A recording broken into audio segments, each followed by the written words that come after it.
Well, good afternoon, good morning, good evening for those of you that are watching this midweek. And this week, the question that we're throwing out there is, why was I born?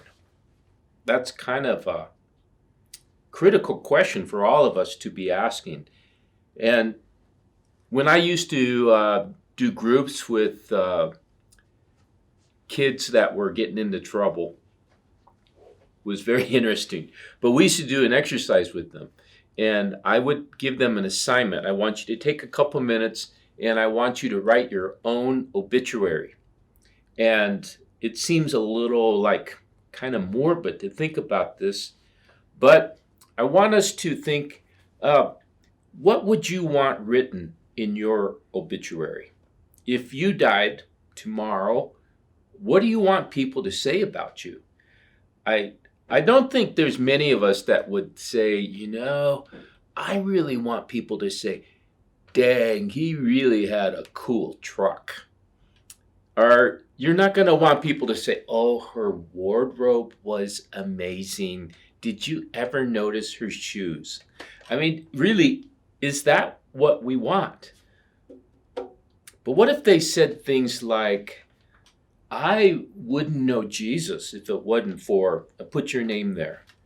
Or perhaps, I have never felt loved and accepted like I was when I was around, put your name there. See, aren't those totally different statements of how we would want to see our lives described? And so when we ask that question, what was I born for, and what would we want people to say about us? The critical thing is we still have time to rewrite our stories. How do we live our life? Well, what if the goal, the end game, was someday when we do die, and because of our faith and what Christ did for us, we end up in heaven. We're in the arms of Jesus. We look him in the eye, and what would we want Jesus to say? Would we want Jesus to say, dang, you had cool trucks? No, we would want Jesus to say, at least what I want, well done, good and faithful servant. So that leads us to our verse this week from Ephesians 5:15 through 16. And we talked about this extensively in the message, and please go to the website and listen to the message if you haven't. So it says, so be very careful how you live, not being like those with no understanding, but live honorably with true wisdom, for we are living in evil times. Then it says, take full advantage of every day as you spend your life for his purposes. And that's actually the Passion Translation. So this morning we had our monthly staff chapel, and I shared with our incredible and wonderful team that we need some deep biblical values that kind of steer and guide our hearts and our minds and our actions, so that we can resist the enemy's lures that will limit our ability to have a place of influence in the lives of others. And I remember when we started the church in Canyon City, I had never been a pastor before, but Steve Holt was a pastor of, at that time, the Mountain Springs Vineyard in Colorado Springs. And he said something I never forgot. He said, Kirk, all it takes is one bad decision, and it'll take you out of ministry forever. Man, that just grabbed hold of my heart. And so I really started to dive in deeper of what are some biblical values that would give me guiding principles of how I lived my life and how I did ministry.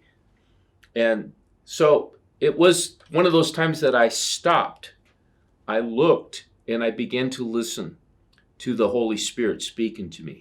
And so one of the dangers, I think, in our culture today, that the busy, hectic lifestyles that we get easily caught up into, it keeps us from doing that very thing. It keeps us from being able to consider how we're living our life and asking the right questions. And so true wisdom looks in the mirror. And when you look in the mirror, you compare what you're seeing about your own heart and your own actions, your life, and comparing it to what the scriptures say, this is how we should live. So I remember Mr. A was a guy who discipled 4 of us guys all throughout college at CU. And Mr. A used to say to us, he said, if Jesus walked into your bedroom, would you be embarrassed of what he would find? And that's just a crazy thought. And he was speaking, of course, about us having to be sexually pure. And so that is the kind of thing that has always stuck with me, is what my life is in private, is it the same thing of my life that's in the public? That's taking time to be careful, to take full advantage of every day as you spend your life for his purposes. So this leads us to this understanding. And I want every one of you that are watching this, look into these squinty eyes right now. I want you to hear this, because this is so critical. This is something that can change the course of your life. This truth can set you free. This is a truth. It can transform us from the inside out. It gets to the core and helps us to understand who we are in God's eyes. You ready? Here it comes right now. Listen. Okay, here it is. It's not about you. Did you get that? This is like, holy cow, when I really understand that, then when I heard Ephesians 5:16 that says, spend your life for his purposes, that's what it's about. It's about Jesus. It's not about Kirk. It's not about my little kingdom, my little irrelevant kingdom, but it's about his kingdom. And so when we embrace this foundational truth, it changes everything. It changes how we think, and it changes what we do. It changes how we manage our money. It changes how we spend our time. It changes how we treat our wives and our kids and our neighbors. So the second question is this: what would change in your life if your life was lived only for God's purposes? Let's be honest with one another. Share your thoughts with each other as you talk about that. So as we conclude here, it's really not easy to think about these things, to think about your own obituary, to think about your own funeral, of what you would want people to be saying about us.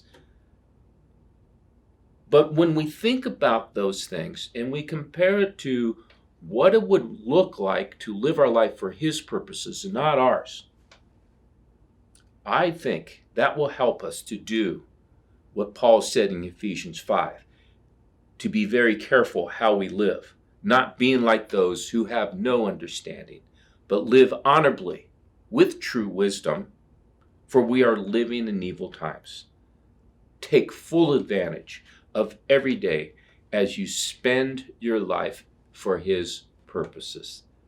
That's the challenge for us in this midweek. That's a challenge for you guys to talk about in your groups. God bless you. Thank you for tuning in. We love you guys.